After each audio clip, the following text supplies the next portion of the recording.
My name is Margaret. I'm a professional hair and makeup artist on the west coast of Canada. I also happen to be a professional beauty photographer. I've been working in this industry for about 25 years, and my memories of MAC go all the way back to the beginning.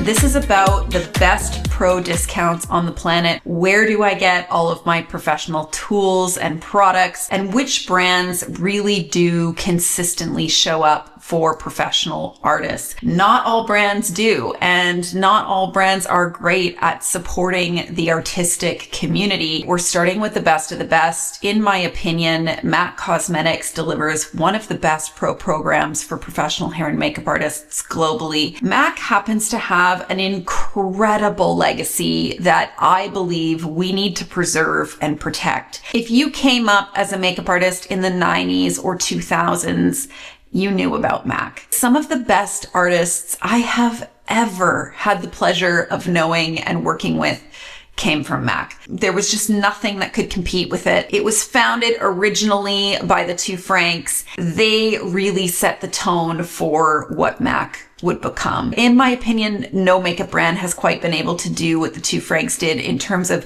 representing values and fighting for those values. Although their reign at MAC was relatively short-lived in comparison to the brand's lifespan, they really impacted our world as artists in a way that is undeniable. They paved the way, not only when it comes to color cosmetics and high performance makeup, but they also paved the way when it comes to labor rights, workers' rights, and the acceptance of the larger queer community in the world. I did a ton of research on MAC for this project, and one of the things that a lot of people referenced but never really talked about was the relationship between the two Franks to begin with. And I just wanted to take this opportunity to talk a little bit about creative connection. I have experienced that kind of connection in my work as an artist over the course of my career. That feeling when you meet another creator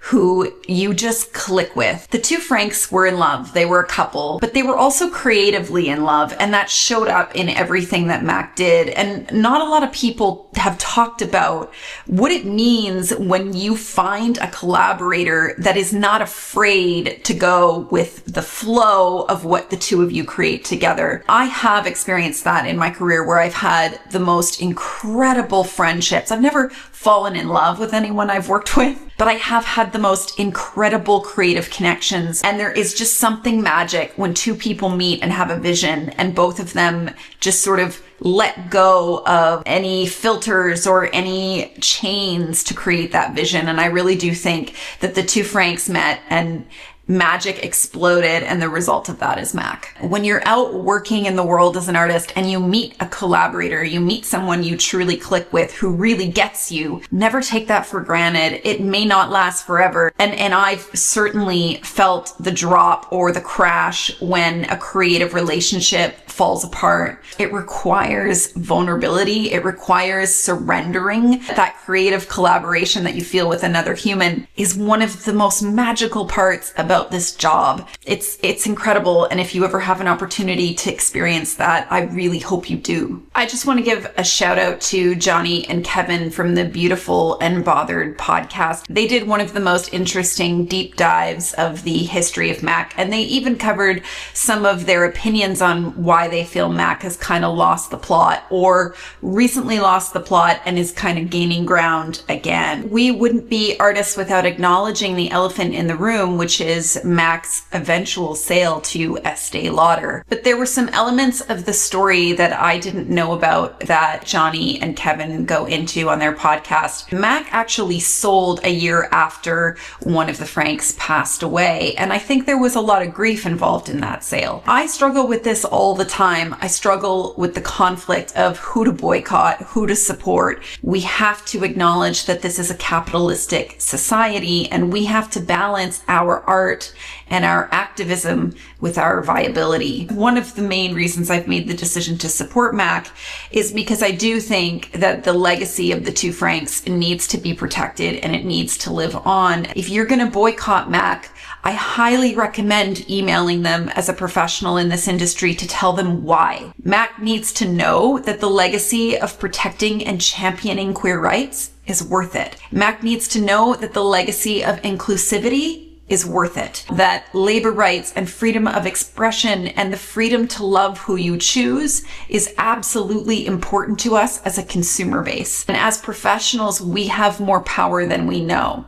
I really hope that as MAC expands, that they continue to support artists, but most of all, I really hope that they continue to champion and preserve the legacy that is upholding and protecting queer rights. In my opinion, there are 3 different categories of sprays that you might want to use throughout your makeup application. And I'm approaching this obviously from a pro perspective. The thing about MAC's Fix Plus, the original formula, is that it is not a setting spray. This is what I like to call a working spray. It's incredibly versatile, and if you know how to use it properly, it can really change the game when it comes to your makeup application. One of the main ingredients in this formula is glycerin. Glycerin is one of my favorite ingredients and humectants of all time. A humectant is an ingredient that attracts and holds onto water. If you're familiar with hyaluronic acid, in my opinion, glycerin is a much better humectant with much less risk of irritation. Glycerin is incredibly sticky. It's going to create that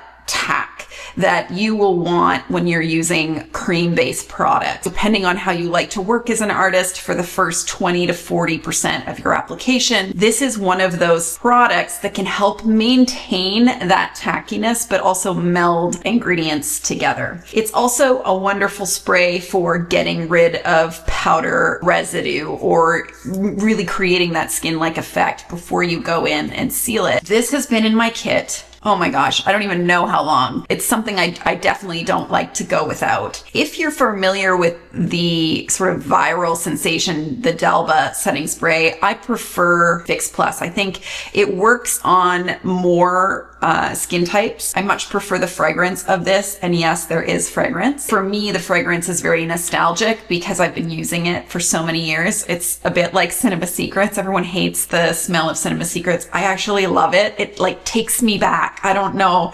It's just something that's been so entrenched in my existence. It's right here. If you choose to use this, you're going to create a stickiness between layers that's going to help with the longevity of the overall makeup application. And so that's what I'm going to use it for today. So I'm going to shake it up. One of the things I love about the new MAC Fix Plus is the atomizer, the component on this bottle. I just think it's a really nice component. It delivers a really seamless spray. I can actually keep talking while I spray this product and I don't find that it gets into my mouth. Maybe I'm a weirdo. To me, this is a very sensorial experience. Clients really find it refreshing. It's got cucumber extract and caffeine in it. So it's really going to help sort of tighten the overall look of the skin. It's going to cause the blood capillaries to restrict a little bit with that caffeine.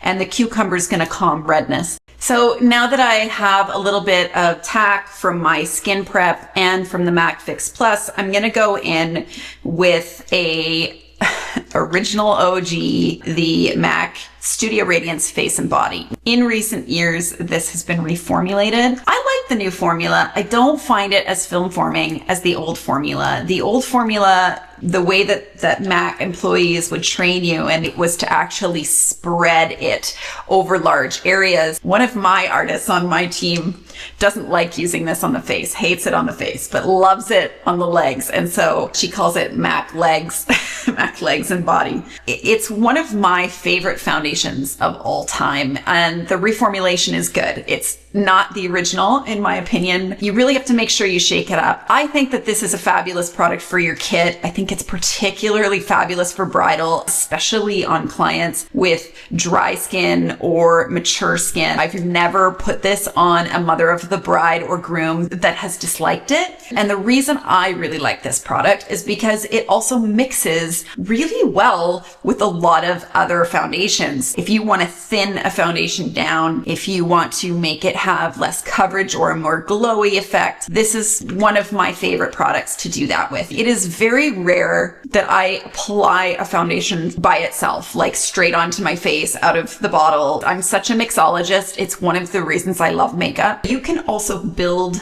MAC face and body up to pretty much medium to full coverage. You'd be surprised at how much coverage you can get out of this foundation while still maintaining that sort of ultra thin, breathable feel. I have this weird thing that I do. I do it on pretty much everybody, as myself and everyone I work on. I call it neutralization. I'm going to take a very small amount of the MAC face and body. I'm going to apply a very thin amount absolutely everywhere. And I'm going to take a sponge that I absolutely love. This is an art store sponge. The thing about these sponges is they're very airy. Structural makeup of these means that there's a lot of air, whereas a sponge like this is quite dense. And I'm going to take that MAC face and body foundation, and I'm just going to prime my sponge. Because this sponge is relatively airy in structure, it's going to absorb quite a bit of this product. And on the palette, I'm going to evenly distribute it. It's primed on my sponge. So now what I'm going to do is take a little bit more of the MAC face and body, and I'm just going to put more of it on my palette. I'm going to repeat that process, and now I can go in. If I had to do event makeup for someone and they were sort of on stage, bridal is another one, and they needed to be looking absolutely perfect from all angles, this is what I would do. The thing I love about this sponge is it makes the application so fast and so seamless and so perfect. That took me literally no time at all. MAC face and body can be very thin. You can actually get undetectable finish with this foundation, which is really nice. It's really nice for clients who don't wear a lot of makeup, who are not used to wearing makeup, or film and television clients who need to look as if they're not wearing makeup on screen, or grooming clients who require a little bit of something on their skin in order for it to not look flat, but it needs to look like skin. This sponge with this foundation on the body is phenomenal. The layer of neutralization is so thin that you now can go in with another foundation that has a little bit more coverage, and you can target the areas that now stand out to you. By neutralizing redness and different subtle imperfections, my eye then goes towards different distractions. I'm going to use far less product than I otherwise would, because now that I've neutralized around the eyes, around the nose, the redness, and any subtle imperfections, my eye now can look at the canvas and focus on the areas I want to draw attention to or accentuate. The next step is going to be something I do every single time I neutralize. When I take a very thin layer of foundation over the face, over all areas, I really like to take alcohol and a Q-tip. And so we're just going to spray that. And I like to go over my brows. The reason I like to use alcohol rather than water for this is because alcohol is a solvent, and it's going to quickly remove and degrade any makeup that's on the brows. Doing this just allows whatever I put on my brows to have very clean, dry skin underneath. So it's going to adhere that much better and wear that much longer. Now I know what you're thinking. You're thinking, but you put that all over the eyes. Yeah. I did. I've never had a problem with the neutralization step. I don't find that it is a thick enough layer of product to really affect any of the now products I'm going to go in over top. And because I use the Fix Plus or another setting spray to create that adherence between layers, I don't find that I ever run into an issue. Just gonna spray this down. MAC Face and Body really does set down, and it was designed to be a self-setting foundation. There's actually not a lot of self-setting foundations that are long wear that are as lightweight, as hydrating, and as breathable as MAC Face and Body. And that really is what makes it so unique. To this day, MAC still has incredibly effective formulas, incredibly high performance formulas. Their shade ranges are inclusive. They don't get talked a lot about, especially on the bridal side. I think on the sort of special effects, creative editorial side, MAC is still revered. On the bridal side, a lot of artists have moved on to other brands, but I will say that MAC is still dominating, and they do still dominate on the effective product side, on the innovation. Their manufacturing is still in Canada, which is really cool. I actually have a sneaking suspicion that manufacturing warehouse, they also do other products and brands. They're doing the new Estee Lauder foundation. That's a sneaking suspicion because they recently just marketed that they're manufacturing some of their products in Canada, and obviously Estee Lauder owns MAC. I know that they used to do the original Bite Beauty lipsticks and multi-sticks. As a manufacturing facility, MAC creates incredible products and incredible innovation. This line of products are not only iconic, they are still holding their weight today. They still compete and often outcompete most of the competition on the market. MAC is still creating incredible formulas to this day, even though they may have fallen out of favor, especially by some of the younger, more entry-level bridal makeup artists. MAC still dominates, and I would highly recommend you check out their pro program whenever you have a chance. The only reason that I would not put the new Studio Fix Fluid in my kit is because of the SPF. I need to look into what sunscreen filters are in this. Okay, we'll just keep going. The way I like to use this foundation is very sparingly. To me, the consistency of this foundation is a little bit thicker than other modern formulas on the market. I find a lot of the foundation formulas on the market right now are very thin, they're very fluid and very spreadable. There's been some advancements in technology where you've got pigments that can be dispersed more evenly, more microscopically in a thinner formula all around. I can't say I'm a huge fan of the really thin formulas. I don't find them as comfortable to apply and wear, especially if you've got some volatile silicones in there that evaporate over time to create more of like a satin matte effect. The thing I like about the new formulation of Studio Fix is the fact that it's quite creamy, such an iconic foundation. I'm going to take a really dense domed concealer brush. I'm going to really distribute the product all over my palette. Like, I'm going to create a grid, basically. So I want to know that my brush is adequately primed, and then I want to know that I've dispersed the product enough that when I pick it up, I'm going to get an even application. If you just go in with a brush like straight in, straight out, you're going to get an uneven application on the skin, and you're going to spend more time correcting that uneven application. I like to create an even layer on the palette before I put it on the canvas. Now that I have a neutralization layer, I can go in and only put the foundation where I need to in order to create that additional coverage. The thing that I so appreciate about MAC's history is that the two Franks were multi-hyphenates. They mastered multiple different creative mediums, and I can relate to that because I've spent my career kind of jumping in and out of different mediums. One of the Franks, he was a hairstylist, and he started a chain of salons before he started MAC, and that was my first experience working as a professional in the beauty industry. I trained in both hair and makeup. I did my full cosmetology degree back in the day when you required licensing. And I was really fortunate to have incredible educators. I lived in a relatively small community, and the market for makeup just didn't exist. Even for weddings, it just wasn't a thing. One of the Franks started in hair, and the other was a makeup artist and a photographer, and they were frustrated at the lack of products and resources for the type of art that they wanted to create. And they took their experiences in photography and in hair, and they meshed them and ultimately created something new. And that's why I love being a multi-hyphenate. I always say this when I train, but becoming a hairstylist made me a better makeup artist. Becoming a photographer made me a better makeup artist and hairstylist. Having that training in an adjacent medium not only made me better at my craft, it created an opportunity for me to build income streams that could sustain me all year long instead of being super, super busy for 4 to 6 months of the year and then, panicking and having to get a part-time job for the rest of the year or just panicking in general.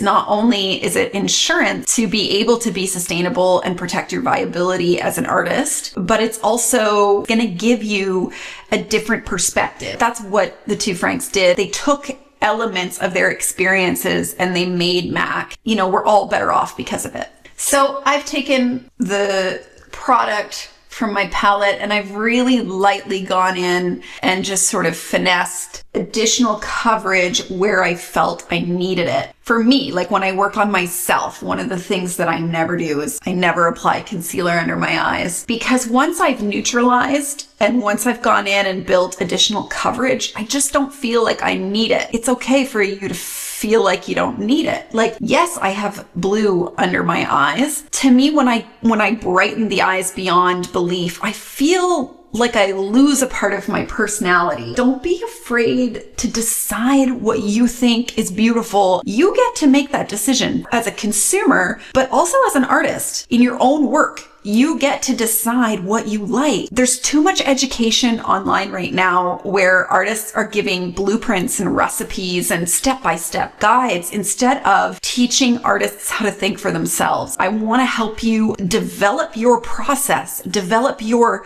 sense of questioning and belonging to yourself as an artist so that you can go out into the world and create impact rather than just copying what someone else did. The Franks understood this. In order to build something that's yours, you're going to have to do it your way. You're going to have the audacity to experiment. I want you to start thinking about your products, learn about ingredients, learn about the tools, learn about the processes and craft. You're learning those rules as an artist so you can break them. Like, that's the whole point of all of this. So after that, what I will do is just go in and press everything together. No matter what I use, no matter what I do, this is something I've always done. And I just find that it just makes the skin look more lived in. And sometimes if I find that there's too much of a powder residue on the finished complexion, I will go in, spray it with MAC Fix Plus, let it tack down just a little bit, and then I will go in and press. And that's just going to create a little bit of sheen on the part of the glycerin in the Fix Plus, but it's also going to meld everything together so that it feels really locked in, but also looks like skin. So it's removing any of that powder residue that is happening as a result of volatile silicones evaporating. When you think about volatile silicone, it is basically like a vehicle. So it distributes the pigment onto your lips, onto your skin, onto your brows, whatever. And then those silicones actually evaporate. All that's left behind is pigment or other ingredients. What that can sometimes do is it can leave a powder effect on the skin, even if you put a cream on. Using Fix Plus for that can be really helpful. I've completed the base of my complexion and now I'm going to go in and just set a few key areas. I really like a lot of glow. That's how I like to wear my makeup. Product that probably broke the internet this year. I think several members of my team almost had a heart attack when this got reformulated. This is the Studio Fix powder. I have a ton of it in my kit. I've used it for years. It's a wonderful finishing product. It's a wonderful setting product. It has coverage, which is really nice. It's an actual foundation. You can use it a number of different ways. I love it. This is the old version. Just to prove to you how many I have, and then I have like the whole palette in my kit. This was such a good product. The biggest betrayal for makeup artists is that MAC didn't actually have to reformulate it because they were taking out the talc. It's a huge issue for me right now in the industry. I'm sure you can tell that a lot of products have been reformulated, and for some of them, it's for good reason. I'm not going to argue with the environmental issues and effects of forever chemicals and microplastics. There is a ton of fear-mongering that's happened in the industry since about 2014, much of which I have spent a good portion of the last decade fighting. I will continue to fight it. MAC reformulated and took talc out of its powder because public sentiment has gotten to the point where talc is considered bad in cosmetics. Cosmetics talc is very regulated, and companies are already testing for asbestos in their batches. This is the same thing as pigments. If you order pigments from a manufacturer, there are rigorous ways you have to store the pigments. There are rigorous shelf lives. There are rigorous batches which you have to include in your manufacturing guidance. Any reputable brand that you're buying from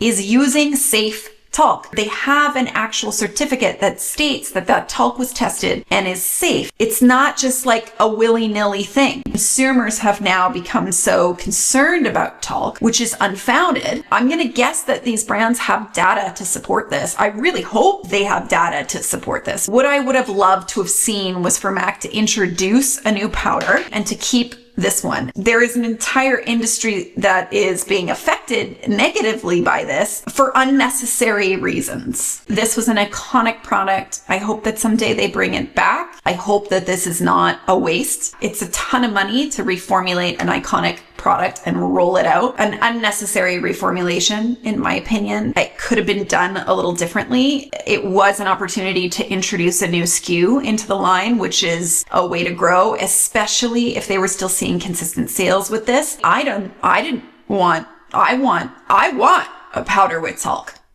That's what I want. I will continue to use this until every last little bit of residue is gone. I'm going to use this the way I love to use it because I don't tend to wear a ton of powder on a daily basis. And I am using the shade N3. It does have coverage. And so you're going to get the smooth, silky feel that talc creates. You're going to get that perfection of the lid, but you're also going to get a little bit of coverage, which is really nice when you're going in to do shadows, because this is going to neutralize a lot of the undertone colors on the eyelid, which is going to help your shadows look consistent. I'm going to go in and just make sure there's no creasing.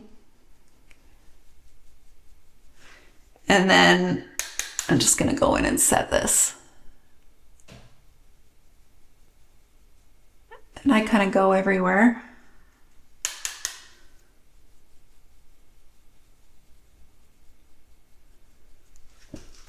And then I'm going to go in and just do my nose. So I've set my T-zone and nose area. And now, just to remove that excess residue, I'm going to go through with the Fix Plus.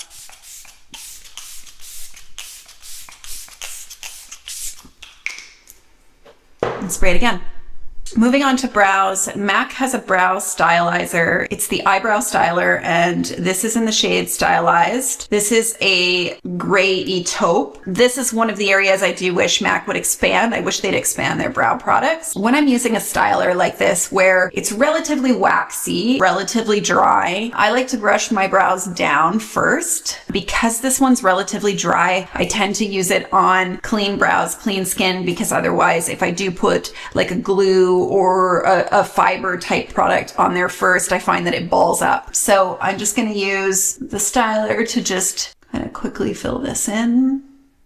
One of the things that's really challenging for artists who live in smaller markets is education. Obviously, the internet has changed that, but there's literally no substitute for in-person training. There's no substitute for getting your hands on a face. When you work and live in a smaller market, that can be really challenging. Most of the courses happen in larger city centers and you have to travel, and MAC changed that. MAC opened up brick and mortar stores all over North America and eventually all over the world, and they decided to invest in education. You had to work on strangers all the time at the drop of a hat. There is no substitute for that type of growth because of the nature of their brick and mortars and the way that they were run and positioned and built. Artists at MAC really got a front row seat to constantly doing makeup. If you were busy, you were really busy. The best hands-on training on the planet. No company has been able to replicate it, in my opinion. You know, you've got these sort of historic companies like Makeup Forever and Krylon and Ben Nye and all of those big brands, but none of those brands had storefronts, and none of those brands built the culture that MAC built. I would be remiss if I didn't mention MAC lip products. These are just some of the lip liners that are in my kit, and I've got Cool Spice. This is my own personal one. I know that other lip liners have sort of taken center stage. Everybody really loves the Makeup Forever Artist color pencils. I just don't find they last on the lips the way I really need them to. In my opinion, MAC makes the best penciled holder lip liner on the planet. It is the driest formula. It is the most long wearing. And when I say lip pencil formula, I mean encased in an actual pencil.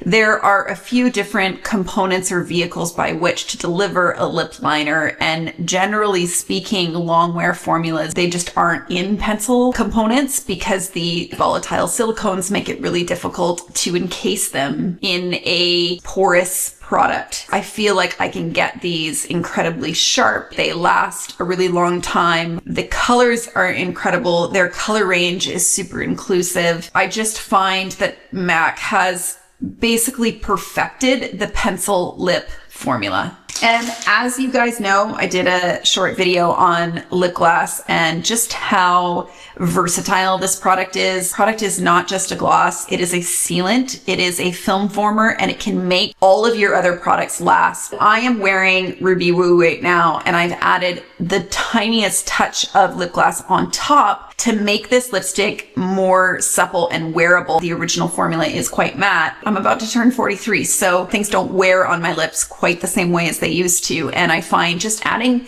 that just touch of lip gloss just gives it that sealant and that moisture for it to last all day. If you have lip gloss in your kit, you don't need any other gloss. You can use shimmers, eyeshadows, blushes, foundations, lipsticks, lip liners, anything that you can think of, you can mix in with lip gloss to customize a lip color for your client. In my opinion, that's what makes makeup fun. As an artist, you get to create what you feel is missing. We as artists, we have the knowledge, the flexibility, and the products to make whatever we want in our kits. That's what I love about makeup. And finally, there are some pro products that MAC still makes to this day that I think are perfect for makeup artists who are starting out. If you are someone who is quite new to makeup and you're trying to build a kit in this economy, my heart goes out to you, first of all. This is not an easy time to be a makeup artist, and it's not an easy time to be a new makeup artist building a kit. MAC makes some professional palettes that I think are phenomenal, and to this day I carry some of them in my kit. These are the Pro Conceal and Correct palettes, and I've got a few of them here. If you have an opportunity to put these palettes in your kit, they're wonderful. They're super versatile. You can use them to correct, you can use them to conceal,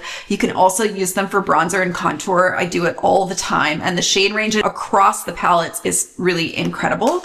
Do not discount sharing product. If you have friends that are artists that are also starting out and wanting to build their kits, I highly recommend banding together, purchasing product, and sharing that product amongst yourselves. I've had different times in my career when I've gotten more PR than others. I hate it when I have to throw product out. Most of these products only have a year shelf life. You end up throwing out a lot of product, and I try really hard not to do that. I would much rather depot it properly and hygienically and give some of it away than hoard it all to myself and end up, burning through waste. The other two palettes that I think are incredible that MAC sent through, I already had some of them, I'll show you, is the MAC Foundation palette.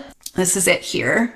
And this retails for about $80 Canadian without the discount. And then MAC has a really incredible paint palette, and these paint sticks were amazing. They used to have them all in foundation stick components. MAC sent this to me. Thank you. I appreciate it. And again, thanks for collaborating on this video. I already had this in my kit, and you can see it's depotted here. These palettes are part of a professional system that MAC created. So you get the original palette component that encases the foundations, and then you get a tray with multiple wells. You can buy the tray separately and pop it into these palettes, and you can also buy lipstick trays and pop them in as well. But I'm going to show you a little bit of a hack. I'm an avid depotter. I have a depotting station in my studio, and I find it very meditative. I really enjoy restructuring my kit. Believe it or not, these palettes, in comparison to some of the competitors out there, are surprisingly affordable. When you add the pro discount, they're even more affordable. We're talking about $15 for one empty palette. And MAC kindly sent me the empty palette to show you guys. This is the empty palette that MAC sells. Most people are a bit frustrated that this is not magnetic. The nice thing about this palette is that it is relatively tall, and I like to take a magnetic sheet, $2. It's self-adhesive from the dollar store, and I cut it to the shape of this palette, and I automatically make this palette magnetic. And then I can put whatever I want into it. That is my full video of MAC Cosmetics and all of the wonderful products that they have for professionals at a discount. In November, I published a video that went viral about Sephora and how the Sephora sale really is just not great. It really hit a nerve with artists, and it was shared really widely. The first brand to reach out was MAC. They'd never reached out before. I'd never talked to MAC PR before. They sent through a PR sheet as a photographer and an editorial artist that allowed me to request products if I was doing a shoot. They didn't reach out to sort of, you know, want to be on my channel. They reached out to provide me with a resource as a creator. And I responded by pitching them this video. They really do give pros resources, options, and access to so much more than your typical beauty brand. If you are an artist and you haven't checked out MAC and you haven't signed up for the pro program, I cannot recommend it enough. I'm not gonna lie, like going through the iconic products and deciding what to talk about was kind of exhausting because there's just so many. We tend to over glorify brands that have done little to contribute to artistry. We have purchase power. As artists, we're shareholders. I think that needs to be celebrated. And I think we need to put our energy and power where we see a return.